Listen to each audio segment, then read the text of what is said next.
Sejam bem-vindos a mais um Talk Têxtil, mais um episódio gravado aqui em Nova York. Meu nome é Deiler William e eu vou apresentar meus co-hosts, Thiago e Dani, que vão me ajudar nessa mesa pesada hoje com esse cara aqui do meu lado. E eles vão apresentar nosso convidado também. Feliz em gravar com vocês mais um episódio e falar de NRF, falar de como a gente transforma todo esse aprendizado de NRF com as marcas do Brasil, como que funciona as marcas que já estão aqui performando dentro desse mercado tão competitivo que é os Estados Unidos. Fala aí, Thiagão, como é que nós vamos começar esse podcast pesado? Cara, primeiro agradecer novamente, né? Eu acho que essa mesa realmente está pesada aqui e eu acho que a gente vai contar, né, um case muito interessante que é da Farm, o que eles estão fazendo no mercado não só americano, mas mundial, e eu acho que o Dani, né, como diretor de operações de varejo da Farm internacional, eu acho que a experiência dele vai muito de encontro com o que a gente viu aqui na NRF 2025. O Dani já vem sendo nosso parceiro já há 3 anos, né? Então, em todos os nossos eventos que a gente faz no consulado, o Dani vem e fala um pouco sobre a experiência dele à frente, né, da área de varejo internacional da Farm. E todo ano que a gente está junto novamente é uma evolução da Farm. A gente vê a Farm cada vez mais expandindo, cada vez mais criando a experiência, trazendo o Brasil para dentro da loja. Eu acho que não só nas estampas, nos produtos, mas na experiência do cliente. Eu acho que isso é muito interessante para nós brasileiros, né? E principalmente para mim, que trabalho com comércio exterior, né, e saber que uma marca brasileira está tão bem posicionada no mercado externo, acho que é um orgulho, é uma forma de orgulho nossa. Mas eu acho que eu vou passar a bola para ti, Dani, para tu se apresentar um pouco para nós, né, para que a gente possa aí tocar com os temas principais. Claro, bem, primeiro... Seja bem-vindo. Valeu, obrigado pelo convite, né? Acho que eu saí de casa nesse frio, né? Gravar com a gente. É isso aí. Falei ontem, no janeiro, mais frio dos últimos 13 anos. Vocês escolheram a dedo aí a época para fazer o podcast. Mas primeiro, obrigado pelo convite, tá? E parabéns aí pelo trabalho de vocês. Acho que é uma ideia muito legal, né? De juntar os empreendedores do Brasil, compartilhar aprendizados e olhar para fora também, trazer aprendizados de fora para o Brasil. Isso é muito legal. A gente tem um país incrível, com muito potencial, então acho que parabéns aí pelo trabalho de vocês. Cara, eu sou o Daniel Martins, né? Eu sou carioca do Rio de Janeiro, marido da Júlia, pai da Olivia. Minha história de carreira aí, ela não é uma linha reta, né? Acho que como de muita gente, eu sou engenheiro químico da UFRJ lá no Rio do Fundão. Comecei minha carreira no petróleo, trabalhava embarcado, morava em Macaé. E eventualmente fiz uma migração de carreira para a consultoria, né, de gestão, trabalhei muito tempo com isso, vim para Nova York para fazer meu MBA aqui, segui ainda na consultoria de gestão estratégica, na Bain & Company, e eventualmente tomei a decisão de embarcar nesse foguete aí que é a Farm Global. Entrei no início ali da expansão internacional, comecei olhando operações mesmo, logística e tudo mais, que a gente era no início, foi quase que uma startup a Farm Global, né, começou... aprendendo, óbvio que a gente tinha todo o conhecimento de Farm Brasil e de Grupo Soma também, que tem muito conhecimento de varejo, mas aí, obviamente, aplicar isso tudo na prática num país novo, no mundo, basicamente, que a gente começou nos Estados Unidos, mas sempre olhando para o mundo. Então foi muito aprendizado, botamos muitas coisas de pé, e hoje eu estou à frente do varejo físico, né? Então tô olhando todas as nossas lojas próprias, e tem sido uma experiência muito prazerosa, muito enriquecedora, óbvio, muitos aprendizados, desafio enorme, carrossel de emoções aí, mas, cara, muito, muito, muito proveitosa aí. E um peso, até porque vocês são um exemplo para muita empresa se espelha em vocês lá no Brasil, né? Então isso é um peso enorme, a importância da marca de vocês globalmente. Eu só vou pedir eu acho que lá em Jaraguá, quando a gente grava no nosso estúdio, a gente fala que o bichinho da moda pica, né? Daí quando pica não sai mais, e não sai mais da moda, né, cara? E quando tu falou que a tua jornada não foi muito reta, eu pensei, não, mas tudo bem, todo mundo aqui foi mais ou menos assim, mas a tua foi bem... Saiu do calçado, foi pra moda, não, saiu do petróleo e foi pra moda, né? Mas assim, ó, a gente gravou um episódio agora com a Camila, um episódio anterior, e eu acho que o pessoal do podcast nosso aqui do Talk Têxtil vai ficar com muita saudade só com um episódio com ela, acho que merece mais episódios. Então eu vou fazer uma brincadeira aqui, eu quero de supetão aqui chamar a Camila para assumir o meu posto aqui, para bater esse papo contigo, que ela entende muito também das áreas que vocês vão falar. Eu acho uma pessoa massa que vai contribuir bastante aqui para a mesa também. Chega para cá, Camila, assim, de surpresa mesmo, assim. Meu Deus do céu, vidalouca.com.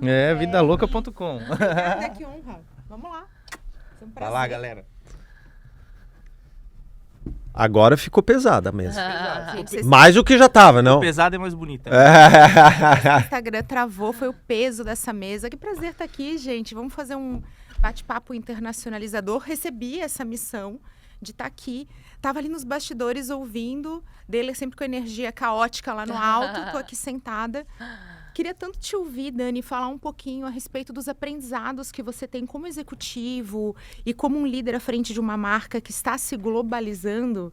Quais são os aprendizados, os insights do mercado internacional, especialmente americano, que você traz para a sua carreira e também para o dia a dia de uma marca que pode inspirar a nossa audiência? Claro. Eu acho que a história da internacionalização da Farm como um todo, né? Ela é aprendizado o tempo inteiro, né? A gente aprendeu desde o dia que a gente começou a fazer internacionalização até hoje, vem aprendendo cada dia uma coisa nova, né? Acho que vale talvez até falar um pouquinho da história, né, da internacionalização, que aí vocês vão ver como é repleta de aprendizados e de iterações e erro e acerto, né?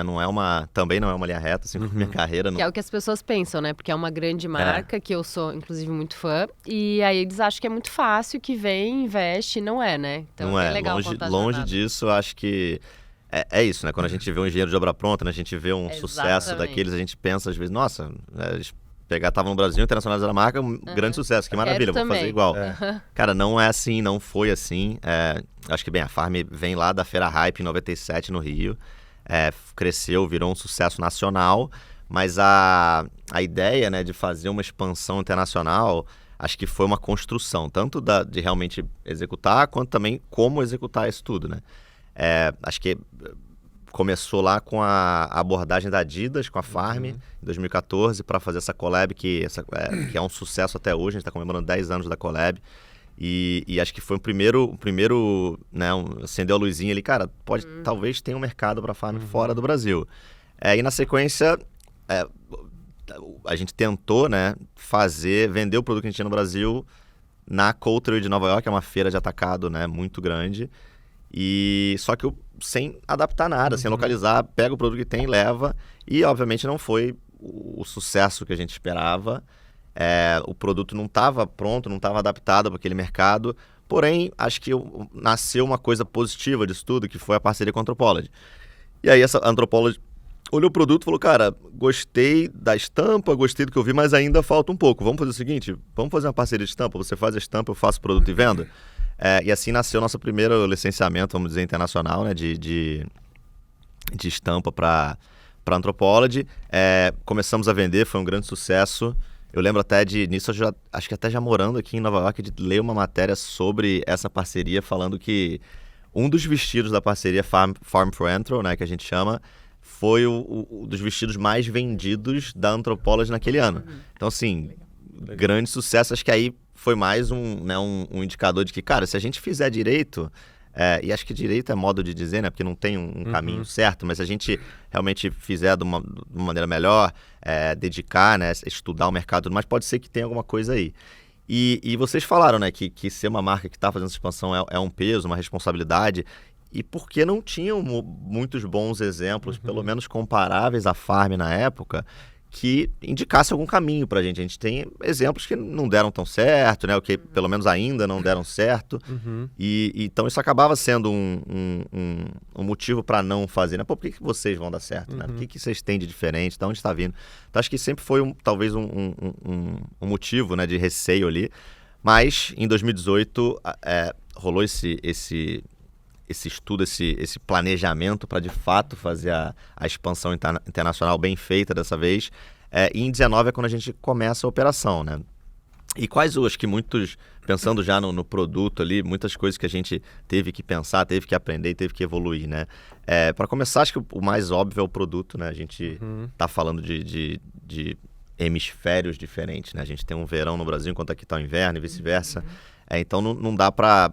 Quando você pensa no desenvolver o produto, é muito difícil você pensar alguém desenvolver um produto para inverno e verão ao mesmo tempo, sem, sabe, outro clima, outra modelagem, são muitas coisas diferentes, né? Então acho que o produto passou por diversas adaptações e continua passando, tá, gente? Isso é um aprendizado constante. A gente não assim, isso aqui é o produto e acabou. A gente está sempre evoluindo, a gente está sempre evoluindo nossas coleções, paleta de cores, das estampas e tudo mais. Então isso é um aprendizado contínuo. Além disso, a gente buscou ajuda, né, para ajudar a posicionar a marca nos Estados Unidos, né? Porque a gente sabe que tem diversos segmentos aqui dentro de moda. A gente, né, você pode pensar, tem o mass market, você tem o open contemporary, que é o contemporâneo, né, de entrada ali, você tem o contemporary, que é o contemporâneo, e acima disso você tem o luxo. Então a gente teve ajuda para posicionar a marca ali, né?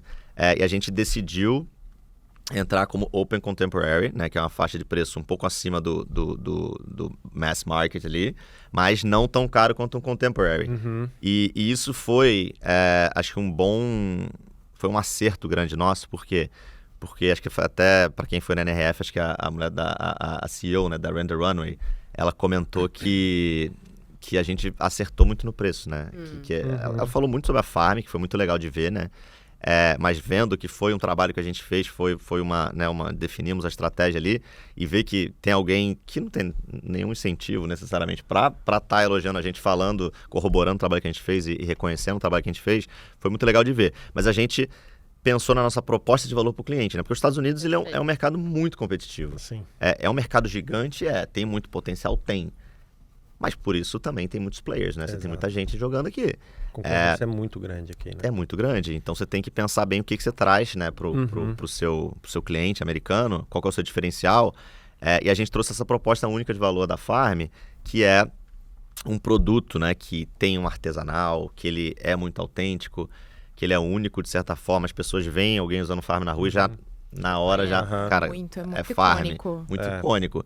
E isso acaba gerando um valor percebido de produto até mais alto do que o que a gente cobra, né? Então você vê que o pessoal, muita gente imagina a gente no segmento acima do nosso, que é o contemporâneo, mas a gente oferece um preço de Open Contemporary, né? Isso gera um custo-benefício ali para o cliente, né? Um valor para ele. E não quer dizer que a gente cobre barato, é só que pro que ele percebe, né? Percepção de valor, exatamente. Então acho que isso foi muito legal, outros aprendizados aí já ao longo da jornada, né? Porque isso foi em 2019, a gente abriu a operação, acho que o que marca a nossa abertura foi a loja do Sorro, né? E a gente pode falar depois um pouco mais, né, da importância dela, mas a gente abre um pouco esse primeira flagship fora do Brasil, né? Tem esse fator marcante, a gente começou já multicanal, né? Já com atacado, com e-commerce, tudo isso nascendo ao mesmo tempo.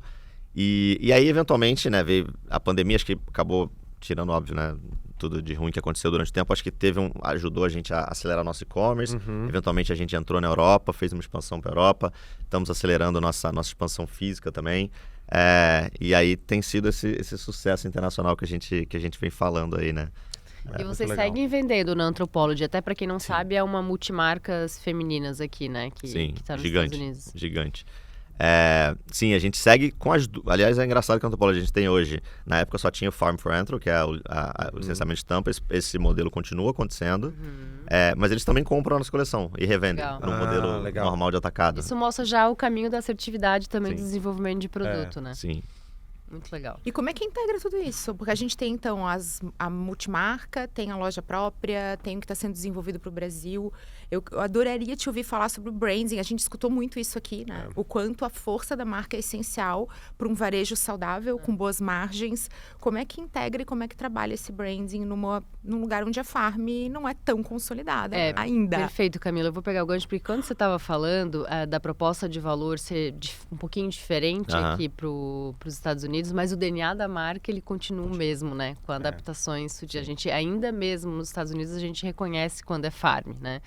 Então, é muito legal isso. Eu, como venho, né, da área de branding, fico muito entusiasmada quando eu vejo alguém... Nossa, eles realmente estão fazendo corretamente, né? E isso reflete desde lá dos primórdios até hoje em dia na internacionalização, né? Sim, acho que qualquer marca que quer fazer uma internacionalização, né? Ela tem que olhar para dentro e definir quais são os seus valores, o que faz a sua marca ser quem ela é, né? Isso cara, e cada marca vai ter o seu motivo, Claro. né? Cada um vai ter uma coisa. E aí, a partir daí, você pensa em adaptar a sua marca, localizar ela no mercado que você vai, o que precisa, o que não precisa, né? Então, mas acho que esse é um trabalho, acho que é o maior desafio, tá? Esse é o maior desafio, que é o como você definir esse core, o que realmente vai, a gente fez muito bem feito, mas acho que é isso, não tem segredo, né? Não tem uma bala de prata que é assim que faz. Acho que é um exercício interno que tem que ser feito e precisa ser feito, né? Acho que mais um pouco na sua pergunta, né? Pra gente, apesar de localizar alguma coisa aqui, o nosso time de branding, né, é um só para Brasil e para global, né? A gente é uma marca única, né? Essa é sacada.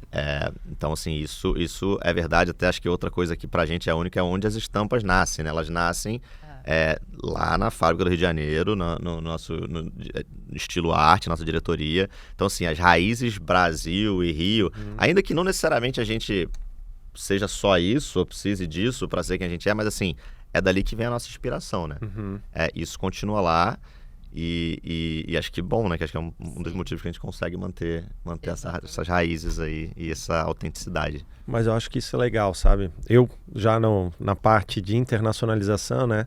Então eu passei muito por isso com a Dudalina, onde que a gente fez todo o processo de internacionalização. Saímos de quase nada para estarmos em 30 países, mais de 40 lojas fora, né? E a gente viu o quão desafiador é esse processo, né?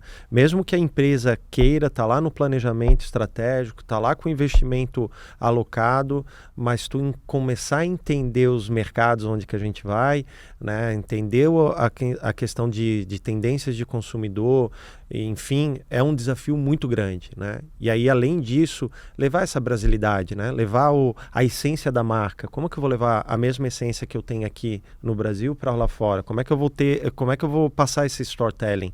Né? Então foi um grande desafio que hoje a Farm vem fazendo muito bem, né? E eu acho que um dos pontos principais é a adaptabilidade da empresa, uma empresa muito grande, né? Gigante na verdade, e se adaptar porque precisa entrar nos mercados, né? Então saber que a coleção realmente é invertida, né? A coleção que eu faço no Brasil não é aqui, né? O posicionamento da Farm aqui é diferente, aqui tanto da Europa, né?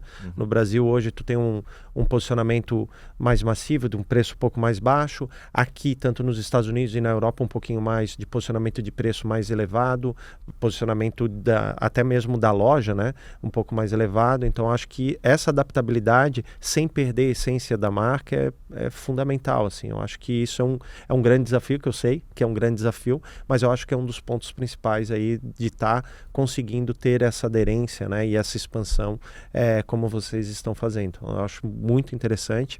E eu acho que um dos pontos até, Dani, já complementando com uma pergunta, como é que é essa experiência? Como é que vocês fazem essa experiência na loja física mesmo, né, de trazer essa essência da Farm para o cliente, para o consumidor final, né?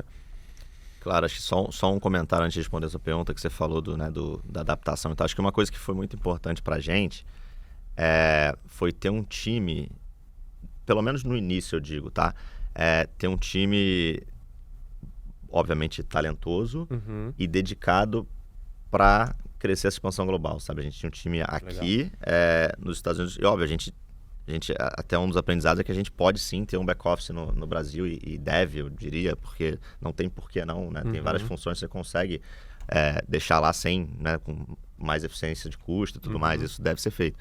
Mas a gente ter esse time aqui, né, dentro desse mercado, com autonomia para fazer adaptações e tudo mais, isso foi essencial pra gente. Então acho que isso que ajudou demais a gente estar onde a gente está hoje. A gente conseguiu, né, correr, porque você pensa no Grupo Soma, é um Titanic, né? E você fazer isso amarrado ali, de qualquer não é um Grupo Soma, qualquer marca.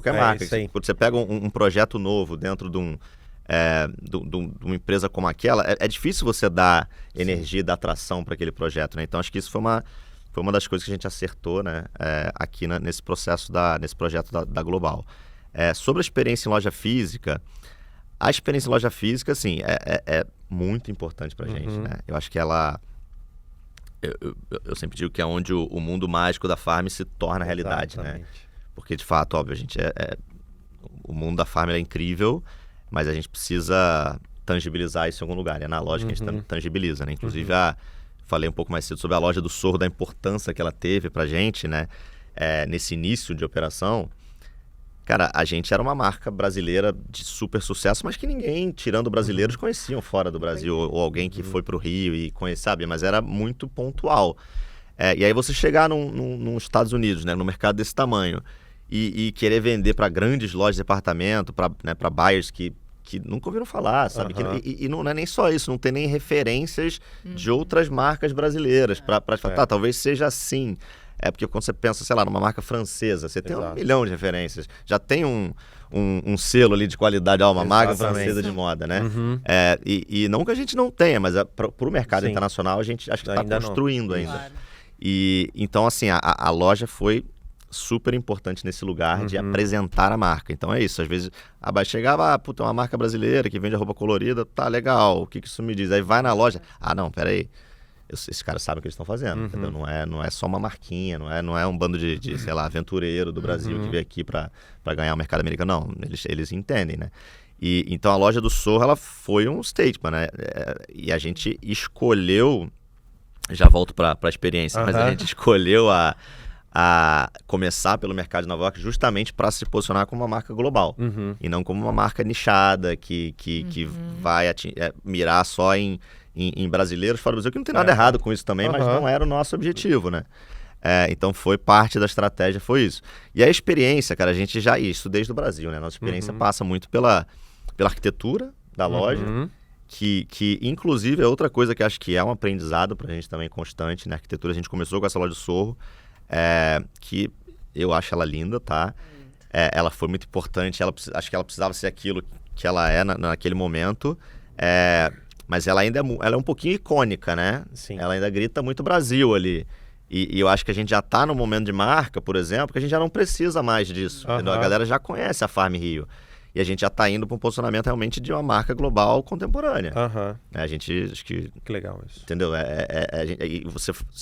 Quem tiver a oportunidade de visitar a loja de Kings Road no Chelsea, em Londres, cara, essa loja acho que foi uma loja que mudou pra gente o jogo ali da arquitetura, porque foi a primeira loja que acho que a gente entregou. Uma loja maravilhosa para começar, tem um dos maiores painéis de machetaria do mundo. A gente levou uns artistas brasileiros lá para fazer isso. Foi, cara, um trabalho incrível. E ela entrega muito esse posicionamento que a gente quer, entendeu? De elevado, né? De alto padrão, de contemporâneo. E não só de uma marca brasileira para qualquer marca. Então, acho que isso foi um exemplo de um aprendizado, né? Mas então, a arquitetura, né?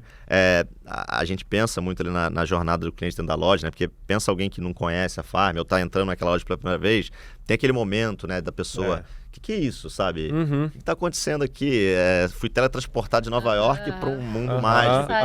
Mas tem cheirinho de farm. A gente chega, tem cheirinho de farm. O marketing olfativo estava ali. Exatamente. Você tem um cheirinho que esse é o mesmo do Brasil, eu acho isso muito legal. Inclusive, a gente está sempre tem alguém, geralmente brasileiros nesse caso, mas, você vendem o cheirinho, porque dá uma nostalgia. Foi muito emocionante entrar, foi muito emocionante. A gente fez... E tem essa coisa, elemento de moda, manequins com aquelas placas de aço diferentes, com as flores. Isso. Que é algo que a gente não vê no Brasil, mas tem algo que a gente vê no Brasil. Eu já tô curiosa, quero te ouvir falar, que eu já tive spoilers aqui, que essa loja em Londres é um expoente também, mas a gente tem as vendedoras usando Farm, o uniforme, que é a roupa, e todas as clientes Farm querem sempre comprar o que a vendedora tá usando. Isso é um fato. Eu chego e falo, eu quero igual você.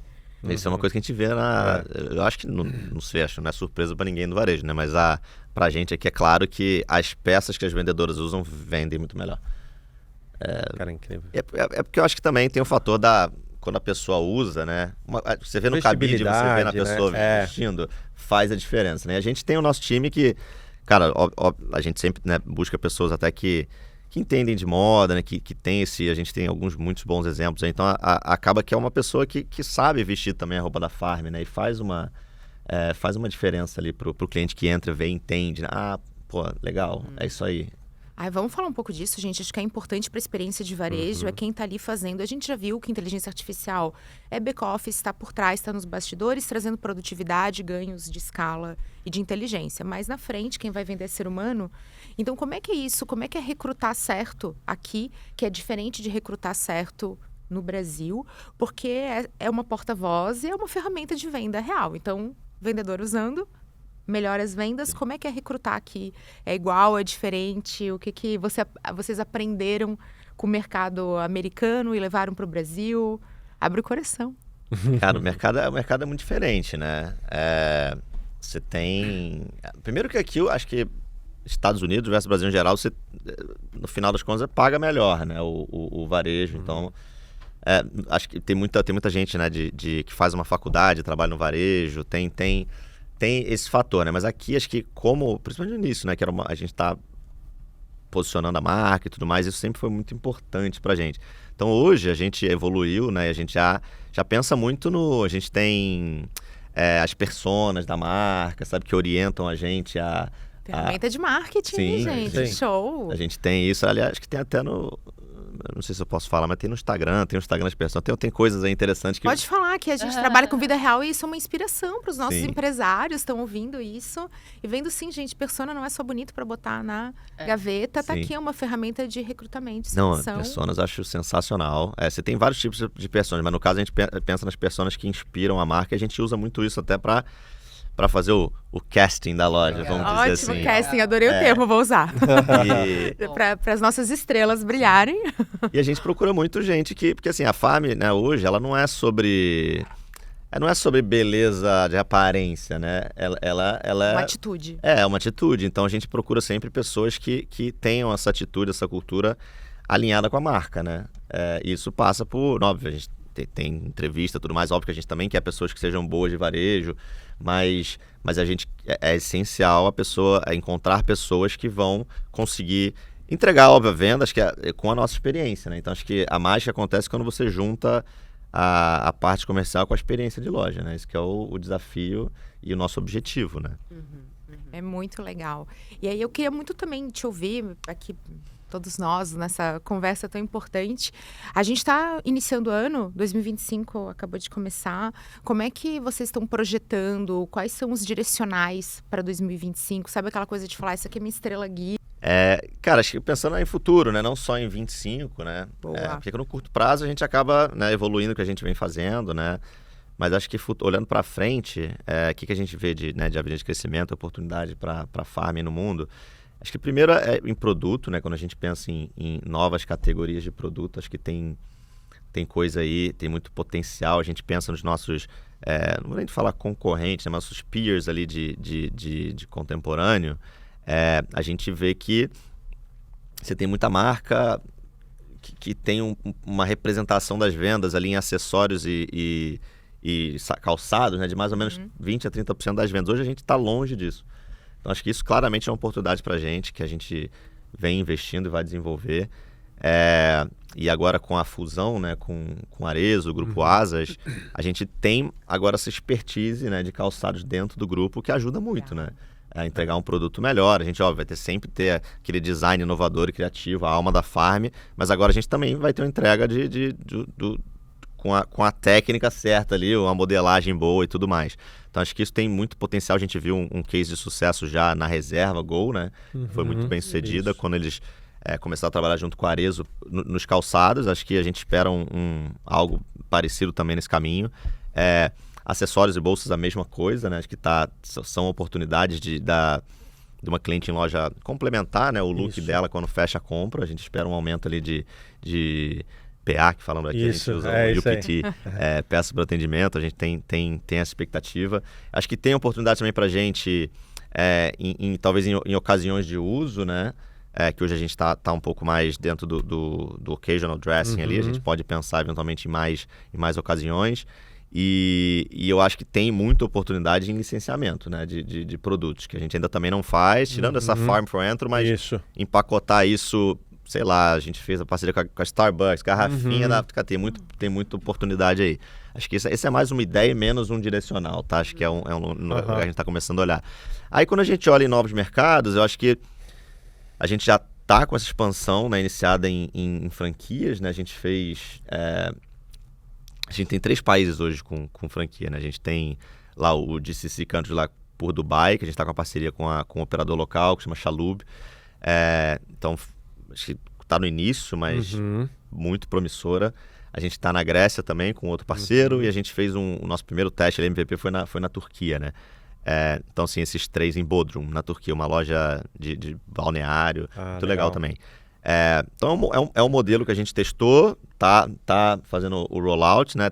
Tá dando certo, acho que tem potencial para crescer em novos mercados, como o México, por exemplo, eventualmente um dia, sei lá, Índia, entendeu? Tem outros lugares que a gente pode mirar.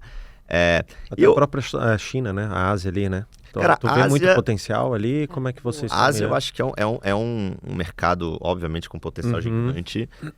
A gente conversa ainda... A Ásia, a discussão é mais o quando, né? Porque do mesmo jeito que a gente saiu do Brasil e fez essa imersão nos Estados Unidos, e aí acho que dos Estados Unidos para a Europa foi um salto um pouco menor do que do Brasil para os Estados Unidos, né? Ainda tem seus desafios também, mas acho que é muito menos desafiador, vamos dizer assim, do que você sair do Brasil e para os Estados Unidos. Acho que se a gente pensa em Ásia, eu acho que é um pulo talvez equivalente. Do Brasil e US e US e Europa para a Ásia. Então acho que eu tenho certeza que tem um futuro para isso aqui na Farm Global, é só uma questão de quando que a gente vai de fato dedicar esforço para isso, porque a gente ainda tem, a verdade é que a gente ainda tem muito para fazer dentro dos Estados Unidos e Europa, né? Então tem muito caminho ainda. Não sei se agora é a melhor decisão estratégica para focar em China, mas sem dúvida tem potencial incrível lá. A gente até atua, se você pensar como que a gente está na Ásia hoje, a gente tem obviamente pelo atacado, né? A gente consegue vender, não é mega relevante, mas assim, tem uma presença lá. E a gente trabalha com um parceiro de e-commerce internacional que a gente entrega basicamente no mundo inteiro. Legal. Né? Isso é uma das coisas que a gente aprendeu também dos avanços tecnológicos aqui de estar no mercado como os Estados Unidos, né? Tem muita coisa pronta e fácil, assim, de prateleira que você pode pegar e botar. A gente hoje, nosso e-commerce ele é ligado em praticamente todos os países do mundo, com exceção de 1 ou 2, tá? Que aí é fechado e não permite. Tipo, sei lá, Coreia do Norte, acho que não, acho que Rússia também não. Mas fora esses, a gente consegue vender no mundo inteiro. Obviamente é de maneira orgânica. Sim. Mas foi um bom teste, por exemplo, quando a gente pensa em entrar em Europa. Eu já tenho essa ferramenta aqui, a gente já conseguia ver lá, ainda que orgânico... Onde que tinha mais demanda, né? Quais os países que estão vendendo bem, entendeu? Que sem insight fazer maravilhoso, nada. Isso. E é muito simples, assim, é basicamente... Você liga no seu site, você contrata a ferramenta, até o Shopify comprou agora a ferramenta, que é o Global E que a gente usava, quer dizer, que usa ainda. E você pluga isso no seu site, cara, você já... O custo, você que decide quanto você quer ter, porque você pode cobrar o frete do cliente, entendeu? Então não necessariamente é um custo a mais para você. Então, assim, eu acho que foi uma ótima ferramenta para a gente já começar a entender um pouco a demanda fora dos Estados Unidos na época, né? Então, assim que a gente está fora do eixo Estados Unidos e Europa hoje, né? Mas acho que um plano de entrada robusto na Ásia é um pouquinho mais para frente. Legal. Então, fora dos Estados Unidos e Europa, vocês aí vão com parceiros? Por enquanto, sim. Por enquanto, sim. Isso é muito legal também, porque mesmo a Farm, tendo toda a estrutura, ter a humildade, entre aspas, de saber que os mercados são muito diferentes e que é mais fácil, às vezes, você entrar com um parceiro para entender melhor, para depois avançar, né? Então, sim. Muito legal. Eu acho que até dentro da Europa mesmo, às vezes, por exemplo, Grécia, a gente trabalha com um parceiro. Né? Essa é uma estratégia que não é só nossa, né? Mas você vê grandes empresas lá como a Nike, por exemplo, eles também fazem brasileiros, focam em alguns mercados para ter uma estratégia própria e mais, né, investida, e terceiriza a operação em mercados que não são tão prioritários para eles, né? Claro. Isso não foi a gente que inventou, mas funciona, né? Sim. E acho que além dessas duas que eu falei, de produto, novas geografias e... Aí acho que a expansão, né, continuar a abertura de loja, eu obviamente, né, sou do varejo. Defende aí, já Defendo, acredito muito ainda, acho que a gente tem muito para andar nessa linha, acho que é só uma questão de velocidade, né, mas a gente tem já novas lojas planejadas para esse ano, tenho certeza que para o ano que vem vão ter mais, a gente vai continuar fazendo esse rollout de lojas físicas, né? A gente tem A gente já tem mapeado um roadmap de lojas potenciais, tanto nos Estados Unidos quanto na Europa. Agora é ir decidindo estrategicamente quais a gente vai abrir e quando, né? Legal. Não tem como construir marca sem a loja. Acho que é muito. difícil, é um, muito é um difícil. baita Difícil, desafio. Você vai estar sempre dependendo. Sim, você vai ter um canal de venda, mas você está falhando no topo. Fiquei super curiosa para te perguntar sobre indicadores. Acho que é um tema que a gente tem que ter, mas eu vou deixar ele para depois. Aí, se eu esquecer, vocês têm a missão de lembrar. Senão, agora que eu virei host, eu tenho uma grande responsabilidade. Mas, Dani, fala um pouquinho pra gente, algo que assim, foi martelado na nossa cabeça. Todos os executivos falaram sobre criar comunidade. E aí, nas mais variadas vertentes, influenciadores, diferentes tamanhos e nichos, a gente falou de celebridades, a gente falou de aplicativos, a gente falou de UGC, do próprio cliente gerando conteúdo e sendo essa força motriz. Ou seja, a gente tem um menu, um cardápio enorme de possibilidades. Como que a Farm enxerga essa criação de comunidade, relação Brasil-internacional? Como é que isso está no radar de vocês? Não, a gente fala muito de comunidade lá, e acho que vale até, já que você tocou nesse tema, acho que é um dos nossos pilares de estratégia de brand awareness, né? Já posso falar os 5, eu termino nesse, a gente fala um pouquinho desse. Mas acho que os pilares que a gente usa aqui, que guiam um pouco a nossa expansão, né, para gerar, né, conhecimento de marca, reconhecimento de marca fora do Brasil, aqui na operação global, a gente tem 5. Acho que o primeiro deles é o atacado, que para a gente é super importante, né? O atacado não só tem a função, né, de cara, trazer mais assertividade de coleção para a gente, de né, aumentar a nossa ordem, nossa compra mínima, né?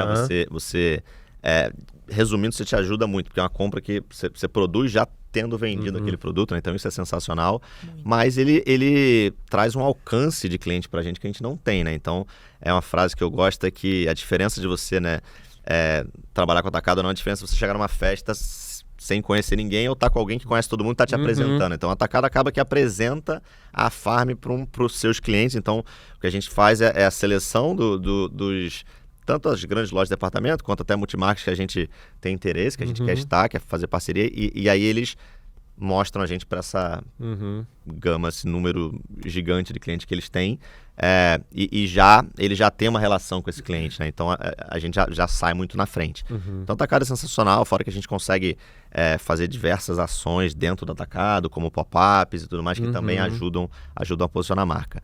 Aí a gente, óbvio, tem o basicão lá do mídia digital, né? Que aí não vou nem perder muito tempo aqui, mas é Instagram Ads, Google Ads e até orgânico também, que... Ah, beleza, mídia paga integrado com orgânico. O É. básico bem feito. Exatamente, isso aí não tem muito... Mistério. Não tem muito mistério. Não que seja fácil, mas isso é bread and butter, arroz e feijão, tem que fazer. A gente tem aí as experiências em loja física, né?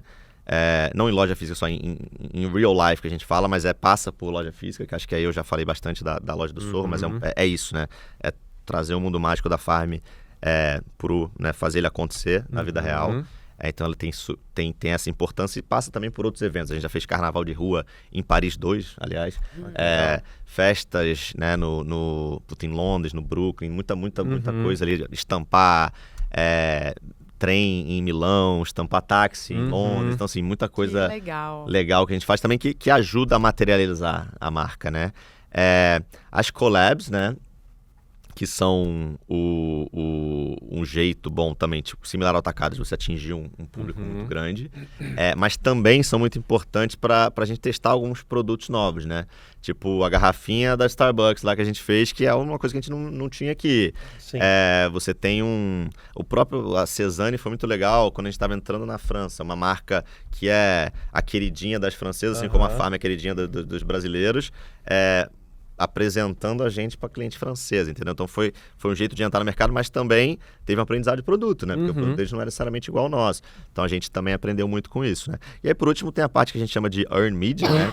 Que aí acho que passa muito por essas comunidades, né? Que são esses influenciadores, essas celebridades que divulgam a marca, né, de alguma forma. Vale dizer que a gente não paga para essa galera divulgar a gente, né? Então tem muito... Acho que a Farm, por estar nesse lugar de felicidade e tudo mais, acho que é um negócio que as pessoas se relacionam muito em qualquer parte do mundo, né? Acho que Dressing Happiness, essa quem fala, acho que é a Kátia, fundadora da Farm. Dressing Happiness é uma mensagem global que, cara, que pega bem com todo mundo, né? Felicidade. E então acho que isso conecta bem com essas celebridades e influenciadores. Isso ajuda muito a gente a entrar numa comunidade local. A gente, quando entra no mercado, a gente faz, né? Ou abre uma loja, a gente faz uns jantares com algumas também, uns influenciadores selecionados. Isso tudo ajuda a gente a criar essa comunidade local.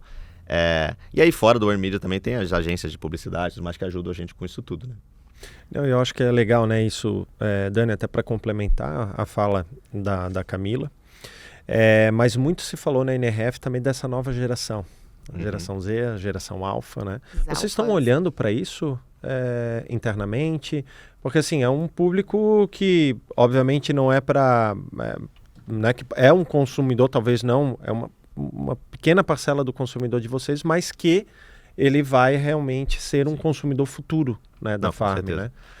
Eu acho que, assim, hoje, é o que você falou, né? Hoje o consumidor mesmo, essa parcela ainda é pequena, né, dos consumidores, mas sem dúvida é uma coisa que o time de marketing, branding e a marca como tudo está olhando para isso, está pensando.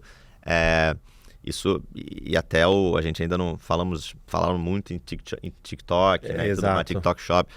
Certamente ainda não está definido, mas eu tenho certeza que esse vai ser um caminho para alcançar esse público, entendeu? Entender. E não é óbvio, né? A gente ouviu ontem lá, cara, você sair no Instagram, a gente, para o Pinterest é muito forte pra gente também, porque a gente é um pouco de referência, né? De estampa, de marca como um todo.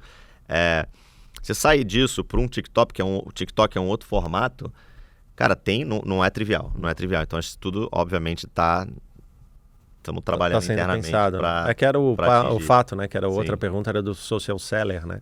Que aí entra, por exemplo, o TikTok, né? Shop, que era para ter entrado ano passado no Brasil, agora vai entrar, né? Agora esse ano, então logo, talvez no primeiro, segundo trimestre do ano.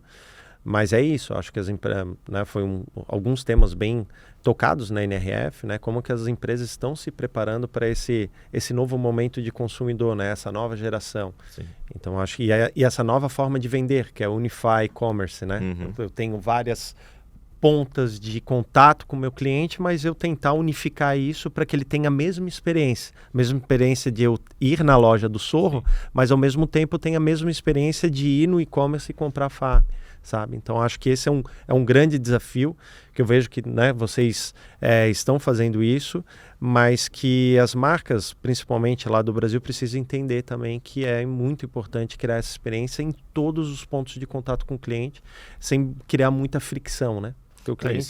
Esse tema do Unify Commerce, a experiência do cliente em todas as frentes com a Farm, é uma coisa que está no nosso planejamento estratégico desse ano, inclusive, para evoluir nesse tema. Então, sem dúvida, muito importante. Muito legal. Esse é um tema muito importante. Falava-se muito de Omnichannel. Acho que o Omnichannel já é do passado, né? Já é muito old, né? Sim. Agora é Unify Commerce. Então, acho que... E colocando no planejamento estratégico é isso, né? Plano de ação, entender plano de ação e execução. Então, as empresas muitas vezes põem, né, alguns temas que são importantes, meio que deixa aleatório ali, né, não põe dentro de um plano estratégico e, obviamente, acaba esquecendo. Aí, quando vê, não sai do papel. Aí, quando vê a concorrente está fazendo, ganha um mercado que muitas vezes era um mercado dele por muito tempo. Né, para muitas vezes não colocar prioridade em alguns pontos que são muito importantes, né, que é o da operação. Então, acho que esse é um ponto bem legal a ser discutido. E eu acho que a gente já está chegando no final, né? A gente poderia estar conversando vários, né? Muitas coisas para perguntar. Desesperados, mas é porque a conversa é boa. Os indicadores. Eu posso pegar então só o gancho dos indicadores? A gente está ali, tem planejamento estratégico, tem objetivo, tem indicador. Então, a gente está olhando para isso, para menos fricção e em jornadas unificadas. Qual que é o indicador que está ali na sua mesa, pitando, para mostrar e para comprovar o sucesso de uma experiência mais unificada, Dani? O que está ali no teu radar hoje? Cara, hoje é porque eu como varejo, né, a gente acaba que olha muito pro varejo, a maioria dos indicadores que eu tenho hoje são para, cara, os básicos de venda, a gente chama eu tenho dificuldade porque eu penso no inglês, né, eu vi que é o ticket médio, né, e o preço médio, tudo mais, isso a gente pensa muito, né, mas eu acho que tem alguns aí de experiência que a gente olha, que é, por exemplo, o NPS, né, dos clientes em loja, isso é fundamental pra gente. A gente está começando a olhar também alguns externos, né? Por exemplo, nota do Google, a gente tem um Reclame Aqui, International Trustpilot, então você consegue ir olhando esses assim também que te trazem uma noção de experiência de marca.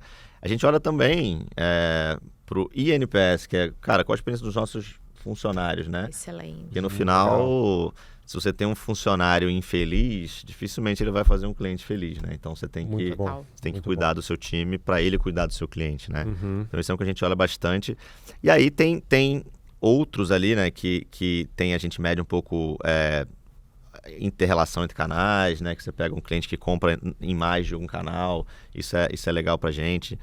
Mas no final, acho que o que interessa mesmo vai ser o NPS final do cliente, porque se você tem uma experiência ruim no e-commerce, uma experiência boa em loja, para a marca não é bom, né? Então a ideia é convergir isso e ter uma experiência boa para o cliente como um todo. A gente pensa até em como o cliente do atacado vai ter uma experiência boa com a nossa marca, tá? E como é que você mede, Dani? Vocês mandam pesquisa, Pesquisa. e-mail, SMS? O que é mais fácil para a gente é fazer a pesquisa com as buyers, que é o primeiro passo, né? Agora, pro cliente da ponta é um pouquinho mais difícil, mas tem como fazer pesquisa também, tem diversas formas. E estão aplicando. Bom, Excelente, que bate-papo inspirador. Obrigada. Obrigado a Um vocês. prazer te ouvir. E vamos Antes aos de recados encerrar, a gente só vai finais. fazer a pergunta que a gente está fazendo aqui para os convidados, Bora, nesse Dani, clima se de joga. Nova York. Se fosse para fazer um bilhete para os varejistas brasileiros, com alguma dica, alguma inspiração para esse ano de 2025, qual seria? Tá, eu vou focar então, como a gente falou muito de internacionalização, vou focar num varejista, numa marca que está pensando numa expansão internacional, né? Legal. Cara, 4 dicas para quem está pensando em fazer uma expansão internacional. Acho que a primeira é defina bem qual o objetivo da sua expansão internacional. Porque assim, não é simples, não é trivial. Uhum. Você tem que entender qual que é o seu objetivo para fazer aquilo. Eu tô assumindo que se você quer fazer uma expansão internacional, você já esgotou as outras oportunidades que você tem, mais óbvias, que dão menos trabalho. Então, você tá no momento que, cara, próximo passo para mim, próxima avenida de crescimento óbvio é a expansão internacional. E aí, só para dar um exemplo, para a Farm hoje, a gente tem o objetivo da operação global passar a operação Brasil em alguns anos.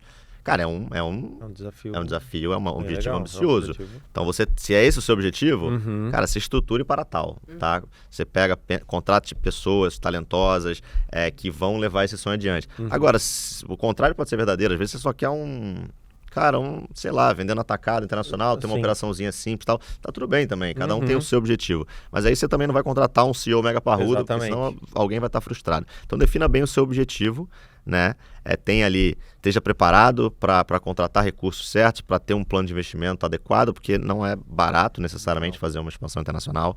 Então esse é o primeiro objetivo, claro. Segundo, cara, estude muito bem o mercado, tá? Porque assim, Estados Unidos é um mercado grande, como eu falei mais cedo, mas é mega competitivo. Qual que é o seu diferencial? Quais são os seus core values que você não vai abrir mão e o que você vai adaptar para aquele mercado? O que você precisa adaptar para aquele mercado? Você tem uma ideia de quem é seu cliente já? Como é que você vai alcançar esse cara? Então, sim, estude muito bem o mercado. Esteja preparado para isso, como você vai adaptar seu produto e tudo mais. Terceiro, aí você já é um pouco mais tático, aprendizado. Cara, é possível sim se alavancar a sua operação Brasil e trabalhar com peças-chave fora e parcerias estratégicas fora do Brasil. Isso é muito importante. Tem essa cabeça de, cara, eu consigo sim, porque isso acho que acaba que é uma vantagem nossa do Brasil de ter uma mão de obra super qualificada, tá? Que a mão de obra brasileira é muito boa, né, em diversos níveis. É barato, porque o custo de vida no Brasil é mais barato. Então, vamos usar disso, entendeu? E provavelmente um cara fazendo expansão internacional já tem uma operação, já tem uma estrutura, já tem um aprendizado que ele pode se alavancar de certa forma, né? Mas não deixa de ter as peças-chave, acho que quem são essas peças-chave, o que são, vai variar de marca para marca, de empresa para empresa.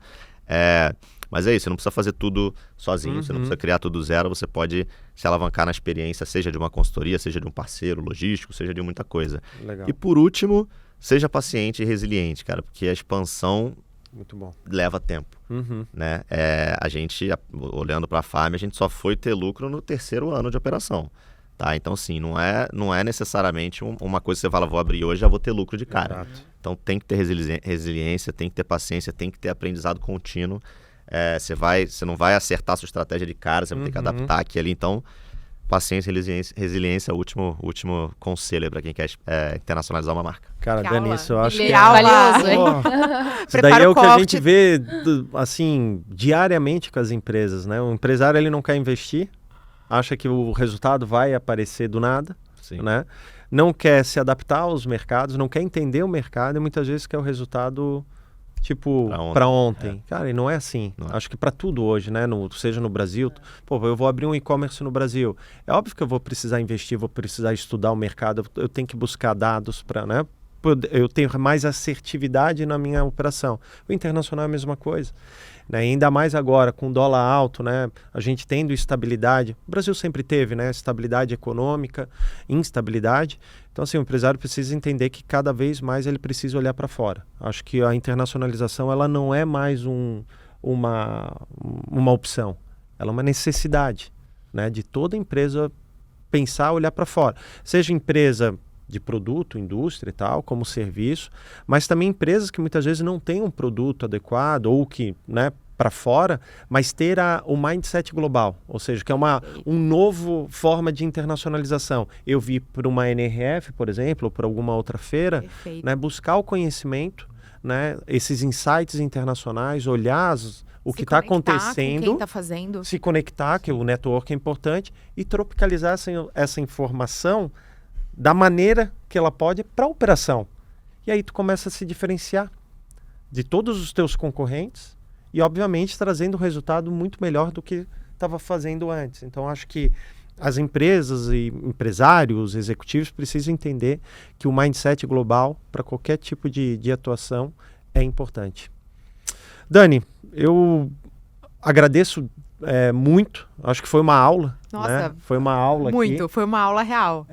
Prepara os cortes. Não, a Farm como case de brand, então a gente ficaria horas aqui, né? Eu tive que me segurar muito. A gente olha, mas a gente pode fazer, né, o podcast 1, 2, 3, né, a parte 2, 3, 4, né, e aí a gente vai mudando. Refém, ele não consegue sair, a agenda dele tá bombando, mas ele tá preso. É isso aí. Ficou uma situação conveniente para todos nós. Mas eu queria também agradecer, né, os nossos patrocinadores da Missão da Father, o Talk Têxtil, que está aqui conosco, esse momento aqui especial, a gente gravando esses insights maravilhosos que a gente vai levar para a nossa audiência. Acho que a Get Tecnologia, que é um sistema de tecnologia para comércio exterior, que é referência, pioneira no Brasil, a gente usa há muito tempo, então um grande parceiro nosso, e que quem não conhece, acho que vale a pena buscar e conhecer. A Ilha Tour, né, a nossa agência de turismo, que realmente eles são sensacionais, eles têm um atendimento maravilhoso e também o suporte que eles dão, né? E obviamente o preço, né? Eu acho que eles buscam as melhores soluções, opções para nós, então eles são um grande parceiro nosso. Temos o nosso grande parceiro que é a Tech Shipping, que é também com relação à logística, né? Como a gente importa bastante, exporta bastante, a gente tem que ter parceiros que são realmente parceiros, né? E que fazem acontecer de uma forma, obviamente, de qualidade, entregando qualidade e também preço. Então, esses daqui são alguns dos patrocinadores que embarcaram conosco nessa viagem para Nova York e a gente é muito agradecido. Obrigado. Incrível. Adoramos. Até a próxima. Até a próxima. Valeu. Obrigado, gente.